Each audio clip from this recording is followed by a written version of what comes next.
look a lot like Margot Robbie. Although some people always come up and they're like, you look like that actress, and I'm always like, I know, I get that all the time. Weird.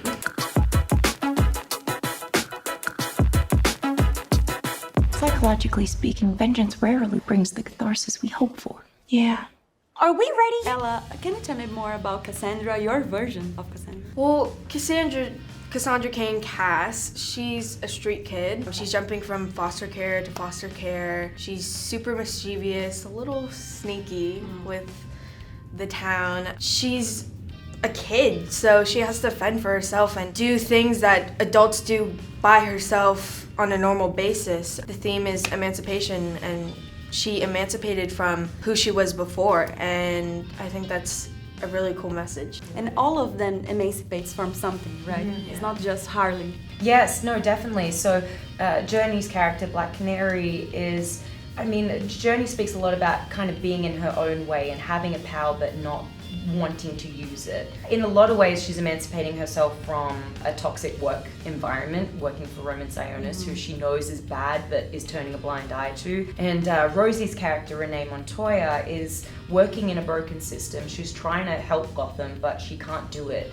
in the system that she's working in. Mary's character, Huntress, has a lot of childhood trauma. She's out for blood. She's out for vengeance. She's on a revenge mission to avenge the death of her family. That childhood trauma has absolutely kind of robbed her of her childhood, and by the end of the film, when she's accomplished her mission, she's emancipating herself from this need for revenge and to look beyond that at what her life could be. Harley is emancipating herself from Mr. J, the Joker, and a really terrible relationship, but she quickly feels that maybe she can't do it without him, and then starts wondering if she should seek the protection of another powerful man who is Roman Sionis, Ewan McGregor's character. Now that I cut ties with Mr. J, I'm about to learn that a lot of people want me dead. All alone. And at the top of that list is this guy. Is the future of DC female? Yeah, why not? Hell yeah. Yeah, duh. I think we felt really safe with each other and really supported and really open, and for me it was really freeing. Like, I felt like I could be fully myself and open and vulnerable when I needed to be vulnerable and strong when I needed to be strong. There was no part of me that felt uncomfortable or scared, just to be who I am. The comfort to pick up the phone and call your fellow cast member. You would think that's a common thing, and it's not. It really isn't, you know? And sometimes you may feel intimidated, or sometimes you feel like, you know, maybe I don't want to bother them or what have you. And so with this, that was not the case. And I think that Margot set the tone. You know, she was an excellent, excellent executive producer. It's not common to see a bunch of women together in a movie directed by a woman director.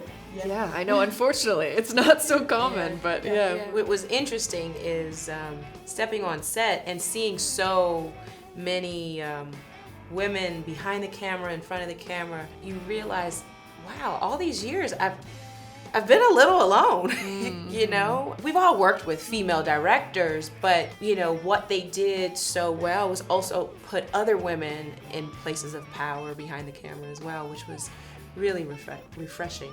And this movie is not a standalone, just like you said, because Harley's as well as a companion as she was in Suicide Squad. I really didn't want to do a standalone film. First and foremost, I just have so much fun when I get to work with other actors. I wouldn't really want to do a standalone film, but for the character, I don't think it's right. I feel like Harley she should never be the audience's moral compass. I think other characters fill that role so much better, but she's an agent of chaos. She's a catalyst for a series of events that can kind of raise the stakes of situations and bring characters together and cause mayhem in general and, you know, dramatic tension. But I think a standalone film for Harley would be like having a kid play on a playground on their own. It's just going to be so much more fun when that playground is full of other people to play with, and that's where she operates best, when she's got other characters to play with. Oh, you're that psycho chick. I never call a woman a chick. I'll accept broad, lady, woman, and on occasion bitch. Bitch? What are you talking about? That for me, will you?